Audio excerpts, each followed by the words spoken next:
just wanted to talk to you guys about the one-day visa run to, if you're going from like Hatyai to Malaysia.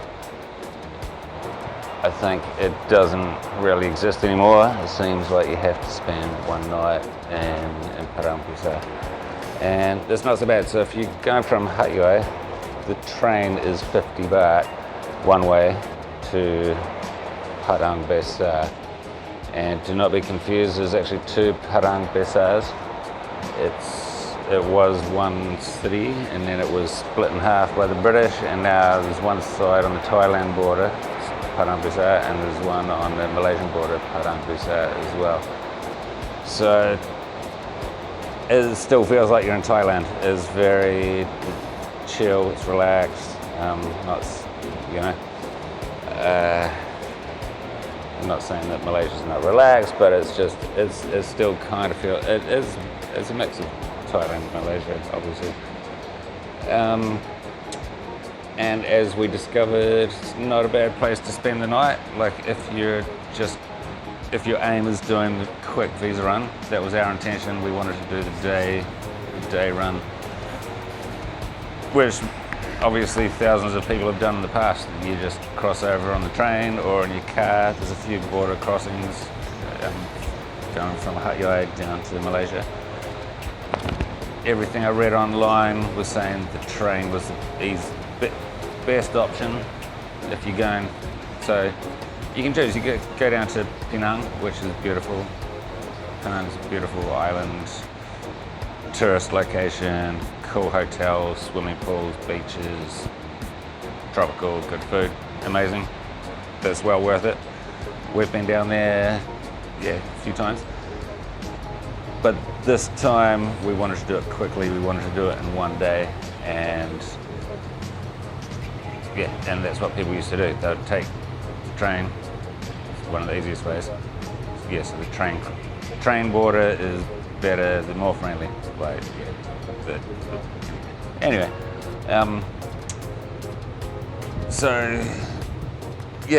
we had every intention of doing the one-day trip, and we went down there, and then everybody was saying, online there's really, like, trying to find anything about immigration in Thailand. There's one question, you got 1,000 different opinions. So couldn't find whether you could still do I don't know if you can hear that thunder, the one-day trip or not. When we got there, everybody there was saying, no, you can't, you're wasting your time, you have to pay the fine. And from what we'd read online, the fine was anywhere between 1,800 to 2,500 baht. One of the guys that was telling us there was saying 8,000 baht, so never really trust guys that hang around train stations. That's a rule for anyone out there. So we decided to just spend the night anyway, because we didn't want to have a problem at the border having them say, no, you're denied entry, you have to go back, because that's not a good look. So we found I could only find 3 hotels on Agoda, and we chose just seemingly random, look kind of all right, and really good price, cheap price. Like I paid 700 baht. And then we got there and it was really cool. It was super friendly owner. It's a newly built place, so it's still sort of semi, got a few rough edges, but super friendly, nice owner. Karaoke room, pool, snooker.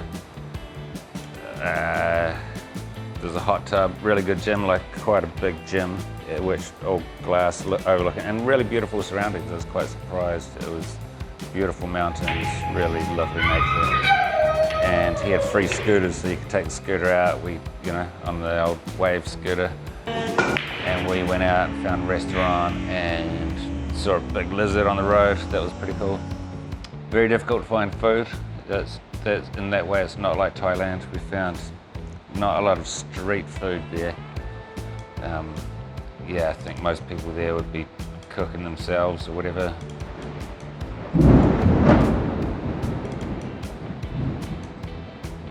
I think rainy season's about to start. It's quite thunderous at the moment. Charlie, that woke you up, didn't it? But then we did find a restaurant that did Chinese food, but also did Thai food. Most of the restaurants there speak Thai, so Thai speakers, no problem. Our hotel guy spoke English, he was really good. You will find not so many people speak English there, like compared to Penang or KL, obviously.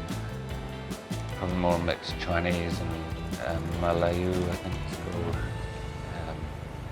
But yeah, it was beautiful, and the night was comfortable, as good as fun. Got into karaoke, had some cold Tiger beers in the fridge and cold Guinness in the fridge. Yeah, just comfortable. Could not complain. And then the next day we caught the train back. 50 baht. It's kind of confusing. Train times. There's a timetable. The train times are written in Thai time, so Malaysia was 1 hour behind, I think. So you got to watch that. There's 1 hour difference, so don't mess up your train times, because that's the only time when the immigration is open if you need to go through immigration. And this time going through immigration, very smooth. The immigration officer was awesome. We got selfies with him. Oh, wait for it.